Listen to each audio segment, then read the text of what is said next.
Make a long story short, after I graduated, I was fortunate enough to get a scholarship to go to college, play basketball in college, and I struggled a lot, right? Well, you guys, are all you guys here from York? Like York County, York City? So one thing that I like talking to people from York is we all are kind of similar, right? We all realize that there's good stuff, there's bad stuff, there's in the middle stuff. But what I realized when I went to college, I got my scholarship, and I ended up losing my scholarship and came back to York and found myself right back in the environment that I just worked to get out of, right? So it only took 2 years. That's what really blew my mind, how fast I lost my scholarship, because it seems like days and months kind of take a long time, but then you blink your eye, and in the blink of an eye, a whole year has gone by.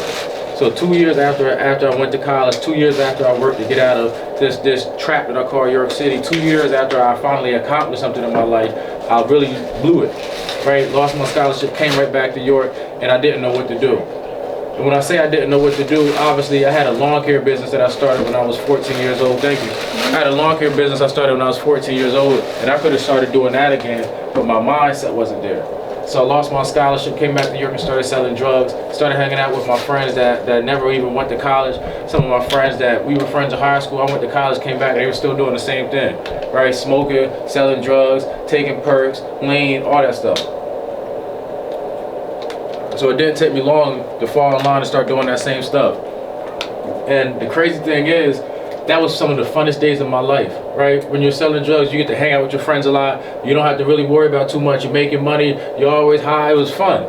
But it wasn't producing anything, right? Like, I would come home and I'm basically going to sleep. Like, I couldn't even be there for my girlfriend. When I got arrested, I had a 2-year-old daughter. So after I came home, I started selling drugs and whatnot. And me and my girlfriend, we had like this 1-bedroom apartment. And I promise you, I was on top of the world. I got a 1-bedroom apartment. I'm thinking everything's sweet. But we got rats and roaches running around and stuff like that. It was an efficiency, right? So it's like the kitchen's here, and you could probably throw a ball, a ping pong ball, and you can hit the front door. Like, it was really that small. We put a little curtain up to separate the front room and the living room. And then you take 2 steps in the bathroom and the kitchen's right there. But like, we were happy, or so I thought, right? So what I learned is a lot of stuff is a mirage. It makes you think it's good, you think it's great, until you realize that it's not. So after I ended up, I started selling drugs and whatnot. I thought I was pretty decent at it, and then I ended up getting caught and getting arrested one night, and I just bailed out, right? The first time you get arrested, you get bailed. I bailed out, got 3 years of probation. Got caught possession with intent to deliver, and I had a gun. Probably about 3 months later, I got the same charge, possession with intent to deliver, and I had a gun. But this second time, obviously, I was on probation. So most of you guys know what happens if you get arrested on probation or parole. You're not bailing out. And what I didn't realize was when I got arrested that second time, it was Valentine's Day of 2017, and I'll never forget it because me and my girlfriend were supposed to be going out to eat. And I was like, oh, I gotta meet one more person and I'll be there. And I met that person, and the cops got behind me, and I had my man in the car with me, and I had a 1/4 pound of weed in my backseat and a gun on my lap. So I started driving, because I've been in chases. I was like, we out. I'm not trying to go to jail with no gun charge. And we ended up getting pulled over anyway. And in that moment, so many thoughts was going through my head. But the last thought I remember, I called my girlfriend and said, I'm about to go to jail. And the last thing I remember was the cop put me in the back of the car and looking out and seeing my girlfriend sitting there crying. And that image stuck with me because I lost control, right? There was nothing I could do. My daughter's second birthday was a week before I got arrested. So all these thoughts are going through my head, and I ended up going to the county. I did 6 months in the county before I went upstate. And I think a lot of times, and I tell people, because what sucks is a lot of people go back and forth to jail because they keep getting county bids. You go to upstate one time, I promise you, it changes your whole mindset. Like, you just start seeing different stuff.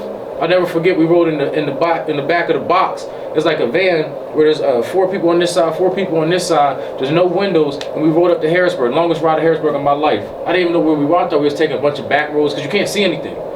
Then you get there, they strip search you in front of everybody. They taking pictures of all your tattoos and stuff. They make sure they got you properly identified. I'm like, yo, this is way different than what they did at the county. And at the county, as soon as you walk in, you know a bunch of people. You get to see all the people that I was hanging out with in school, all the people I was hanging out with on the street. Once you go upstate, all of a sudden the faces ain't familiar anymore. So when I went upstate, a lot of stuff started changing in my brain, and I just really started saying, I know this, I don't want this. Then I started talking to people that have been upstate, and I realized the difference between probation and parole is probation, they just keep adding probation on. Right? I know people that got probation for like 20 years. Parole, they'll take your good time, you go back upstate, and now you got to serve your sentence all over again before they roll you over to your next number. So I literally had a friend, me and him got arrested about 2 weeks apart. We didn't even know. It's so crazy. We got arrested 2 weeks apart, ended up going upstate together, and we ended up going to boot camp together. So that means we got out on the same exact day. And he was telling me all this stuff. Like, listen, man, how old are you? I said, I'm 19. He said, it took you 19 years to come to jail. And it doesn't take 19 to come back. I'm like, oh, man, you're on to something. You know, people in jail got great advice. And I was like, you're on to something. And I'll never forget, because we got released on April 30th of 2020. No, I'm lying, 2019. We got released April 30th, 2019. And he got arrested again for 6 months of us getting out. And he called me, and I was like, you was the one with the advice. How are you back in jail? But he got out and was doing the same thing. On the flip side, I got out and was like, I can't afford to go back to jail. I know I got 3.5 years to walk off at the minimum. And if I get another charge, that's 3.5 years plus that next charge. My daughter, I missed 1.5 years of her life. The math just didn't add up for me. I didn't want to go do 5 years for something petty like selling weed, for something petty like having a gun, for something petty like selling perks. Like, I was just like, it's just not worth it for me. And I guess sometimes it might be worth it for some people, but when it came to me and my girlfriend and my family, it just wasn't for me. So I told myself as soon as I got out, I would never do anything to end myself back up in jail. But I do like making money. I do like having fun, right? So what I realized was that there's a way to do it. So the first thing I did was the lawn care business I told you I started when I was 14. I relaunched my lawn care business, and we started getting traction. We started getting additional clients, and everything was great. But what happened was, a year after I was released in 2019. On February 26th of 2020, my brother got shot and killed. When my brother got shot and killed, all of a sudden, life stopped being about money and started being about purpose. Because I'll never forget, I had a conversation with my brother, and he told me that when we was growing up, and this was weird, like, it's weird how people tell you stuff and you don't really think about it until they're not here anymore. But he told me when we was growing up, we got different moms, and my mom would pay for me and my other brother to go to basketball camps, and we'll go on vacation. Most of the vacations was like through basketball, right? We play AAU, travel basketball, so we'll go to Virginia and end up on Virginia Beach after our tournament's done. But he never got the opportunity to do that. So what I call that is exposure, because sometimes we get opportunities other people don't have, and we take it for granted. And when he told me that, I didn't think too much of it. Then I realized when he got shot and killed, all he ever knew was York, right? All he ever seen was York. And I realized how many other people are similar to that. If you never get outside of York and all you ever know is York, I would hate for somebody to die in York and never get to see how big this world is.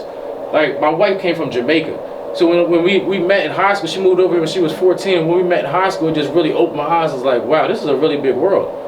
This is not just Pennsylvania thing, but if you look at the whole world, York County is really small compared to Pennsylvania, and Pennsylvania is like the 6th or 7th biggest state. And I was like, wow. So a lot of times people only see York County, and Pennsylvania is the 7th biggest state. There's 7 other states that's bigger, and 42 other states that's smaller. How many states is it that people don't even get a chance to see? How many opportunities is it that people don't even get a chance to see? All because of what? All they think about is York. So what I tell people is, when you come home, if you're struggling and you feel like you don't have a choice and you want to hang out with the same people that's doing the same stuff, but you don't want to go back to jail, move. You can transfer probation and parole, right? You don't have to stay in York. But a lot of times our brain lies to us and tells us this is all that we have. Like, I grew up right outside, right on Maple and Persian Street. And if I never moved from that street, I would still be on that street. I probably would have died on that street. Because when we moved because there was a drive-by shooting and bullets came through our front window. My dad said, oh yeah, we can't keep staying here. And then I go back, and all of a sudden the houses across the street are as a parking lot now. They're fixing houses up and buying houses and stuff. The people are still there, but the environment is changing. So what I try to do is I try to get people to change their environment. And that's why I have this change the narrative, because I also wrote a book. After my brother got killed, I was like, yo, I gotta do something to show this next generation that there's a lot of different possibilities. And what we don't realize is our stories aren't unique to ourselves. That's why when I started to ask you guys, how did you get here, right? What did you do? Because believe it or not, I know a lot of people that possess with intent. I know a lot of people with guns. I know a lot of people that use drugs. That's why I said I don't judge, because I get it. But the flip side of that is, if you continue to do the things that led you down a destructive path, that's not anybody's fault but your own. And that's the part of life that sucks, because a lot of times people can't take accountability, people can't take ownership, and people like to point the finger. And I did it, because when I first went to jail, I promise you, it was not my fault. The judge didn't like me. I actually still don't think he liked me, because I was supposed to get a 2 to 4. And my lawyer worked out a deal with the DA, and the judge didn't accept it because they was going to close my probation out, and I still had like 2 years left on probation, and just put me on parole. So the DA, my lawyer, I guess they agreed and was like, let's just go up on the tail end. And when you're sitting in the courtroom, most of you guys know, you sit in the courtroom, when they say something, it's like whatever I got to do to get out of here. So I signed a 2 to 5, and it wasn't until I got out on the street, I was like, yo, I have a whole extra year of parole just because the judge said no. That was a little weird to me, but it still wasn't his fault. But I thought I blamed the judge, I blamed the police officer, I blamed my lawyer, hell, I blamed my girlfriend. And it wasn't until I looked myself in the mirror and I'm like, I'm in here because of the decisions I was making. Nobody forced me to sell drugs, nobody forced me to have a gun, nobody forced me to do any of that stuff. I was making those decisions. Even the friends I was with, they didn't force me to do that stuff. But a lot of times, until we take ownership, until we take accountability, we end up blaming other people and we can never move forward. Right? That keeps us stuck in the same position, in the same predicament, in the same mindset. So a lot of this stuff I realize is really just mindset. If you can change your mindset, you can change your whole life. But sometimes it's so hard to change your mindset that you have to change your environment. Sometimes it's so hard to change your mindset, you have to get in programs like this. Because I firmly think when I went to boot camp, it really saved my life because all of a sudden I had a job that I had to do up there. And I'm like, well, if I can work for 62 cents up here upstate, I know when I go home I can work for minimum wage. Right? Like I had a curfew. Every day we went to bed at 9 o'clock and we woke up at 5:15. So I came home, I'm like, well, I can wake up early. I don't have a problem with that. Maybe if I started going to sleep earlier, I could wake up earlier. All of a sudden, things just started clicking. Oh, everybody in here is doing the same thing. So if you get around people that's doing similar things that you're doing, all of a sudden they can encourage you, they can push you. Because the opposite of that is when you're selling drugs with your friends, or you're smoking drugs or you're using drugs with your friends, they're encouraging you, right? They're pushing you. So if you're going to push me to do the wrong thing, I probably don't need to hang out with you. Because I know people that can push me to do the right thing. And it literally took me, my brother dying to get to that point, and that's why I come and I do what I do. Because I don't think somebody should have to lose somebody in their life in order for something to change. But the way our human brain is set up, it's either something tragic has to happen or something miraculous has to happen in order for us to get some change in our life. Right? Because we're just so used to the same thing. Our brains want us to be used to consistency. However, you can be consistently doing the wrong thing and end up in the wrong path until something crazy happens and all of a sudden your life changes and you don't have any control over that change. So what I try to do is get people to change their life before something crazy happens, because believe it or not, I was taught that there's 3 different situations. You either headed into a storm, you just came out of one, or you just got over one. And a lot of times it's hard to think about that, but for a lot of us, we're probably headed into a storm. And then another one, and then another one. Because I tell people all the time, I can't guarantee your success. I can't guarantee that you'll never go to jail. I can't guarantee that you'll never want to use drugs and never sell drugs. But what I can guarantee is it doesn't matter who you are or where you come from, that there's some things in our lives that are all going to be the same. And that's opposition, that's adversity, that's problems. Right? We all face them. But sometimes when we face them, people have different outcomes. Right? Like no matter how strong you are, no matter how smart you are, I guarantee you at some point, life is going to knock you down. And in a week, in a month, if we come back and you're still down, that's not anybody's fault but your own. Right? Like they say, when life knocks you down, try to land on your back so then at least you can get up. Because if you can look up, that means you can get up. But a lot of times we go through stuff that's so hard, I get it. It's like you feel like your life's over. But the reality is, it's not. Right? The reality is, this is a fresh start, a fresh opportunity. And if you use certain tools that Carla, if you use certain tools that Harley, if you use certain tools that people that have been through stuff and people that are educated in that realm can teach you, all of a sudden you can start applying different things to your life. But the flip side is when we come into these programs and it's like, I don't even want to be here. I don't need to be here. There's nothing I can learn from this. We're wasting our time. And for real, we're wasting theirs. So I'll leave you guys with this, because what I realize is, like I said, I don't want to keep you guys here all night. But what I realize is, a lot of times in this thing called life, we feel like we're in it by ourselves, and we're really not. A lot of times in this thing called life, we have a light in us, and if we can't see the light in ourselves, we can't be that light for other people.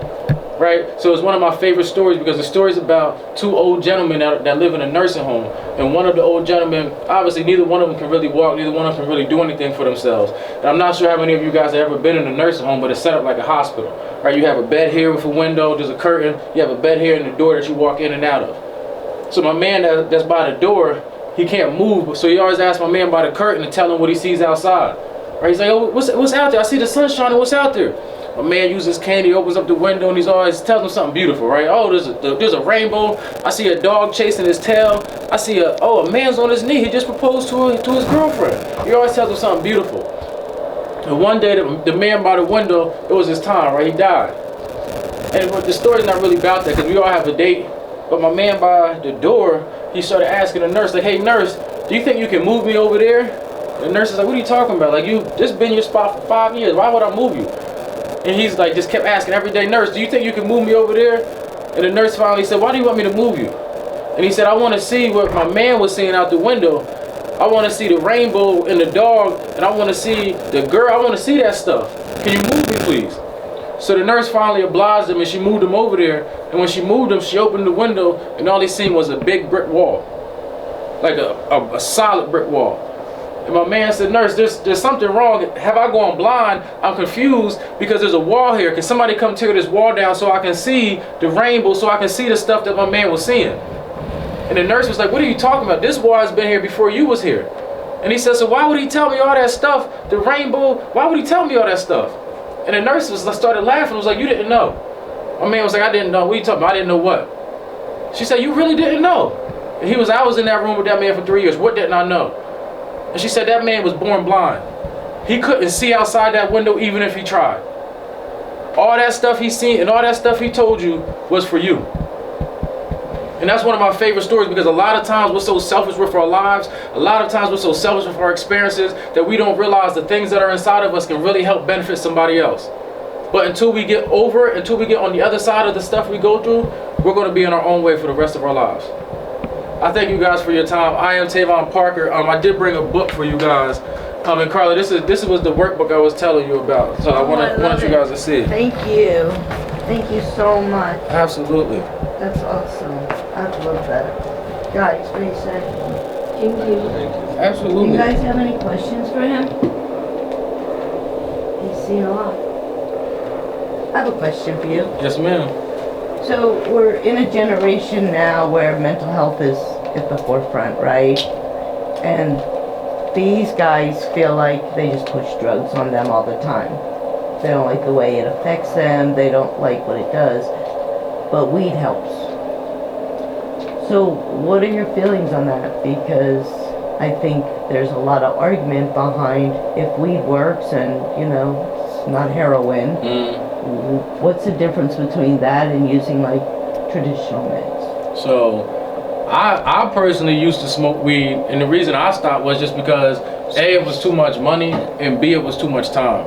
I'm not for or against using marijuana. Obviously they have recreational uses and whatnot, but a lot of times I personally think people use it as an excuse.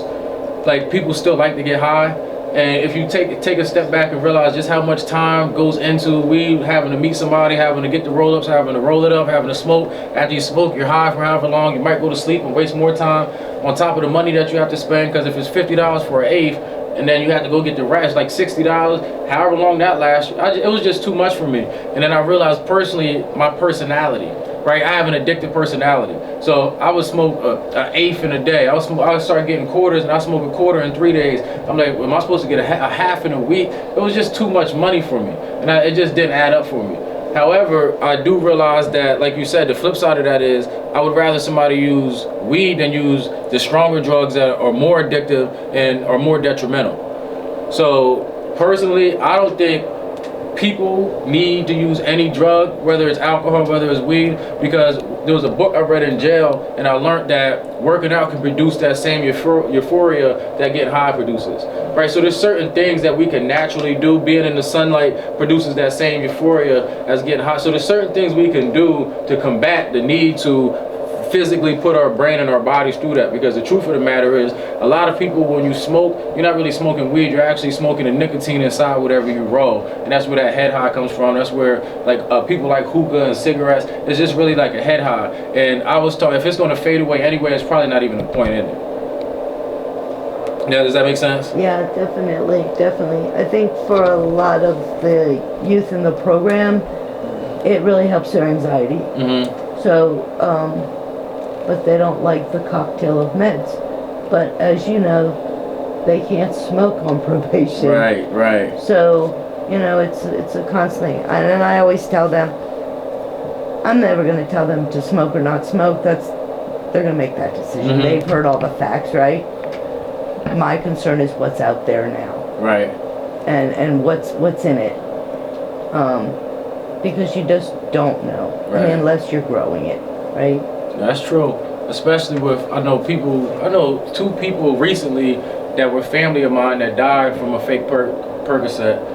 I know some kids that were having lung problems because they were vaping and thought they were vaping weed, and I don't know what was in their vape. So there is a lot of things to be scared about. But my biggest thing that I would be scared about if I'm on probation or parole is giving a dirty urine. Like I said earlier, there's some things that cost benefit analysis, right? There's some things that just aren't worth it. Smoking to be high for an hour or 2 hours and it stays in your system for a month and you get in trouble and end up maybe going back to jail. I know parole officers might not send you back the first time, but if you keep having a dirty urine, at some point they don't have a choice, right? That's their job. So I was just like, I didn't want to do that. I got off parole, smoked, and it just didn't really do the same thing for me. I was like a recreational smoker. When I get around my friends, it's cool that we all smoke and whatnot. But if I'm just by myself with my girlfriend, we smoke, we come inside and we have to change our clothes and wash our hands because my daughter's inside. And then it's like, wait, we just left my daughter inside just to go outside to smoke. It just didn't do it for me. I was just like, yeah, there's no point in this. It's not like we were young kids just having fun anymore. Like we're adults now. And at some point I realized when people grow up, they realize certain things just aren't worth it anymore.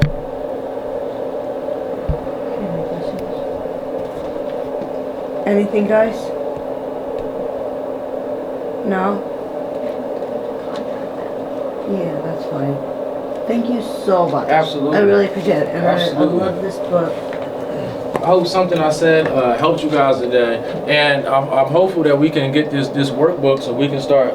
What I do is I come and facilitate classes through the workbook. After I wrote the book, I created this workbook so I can like basically make everything tangible. Right? Sometimes I read books and I got motivated, I got inspired, but it's like gas. After you get inspired and you run, if you fill your car with gas, at some point you run out and you got to refill it up. But what the workbook does, it makes it tangible. So that's your life you're writing down, and you can literally go back to it at any point and remember. Instead of just reading my life, now you can make your own life based out of the workbook, and that's what I consider changing the narrative. That's awesome. So I thank you guys again for your time, and like I said, I hope there was one thing. You might not remember everything, but I hope there was one thing I said today that sticks with you and helps you along on your journey.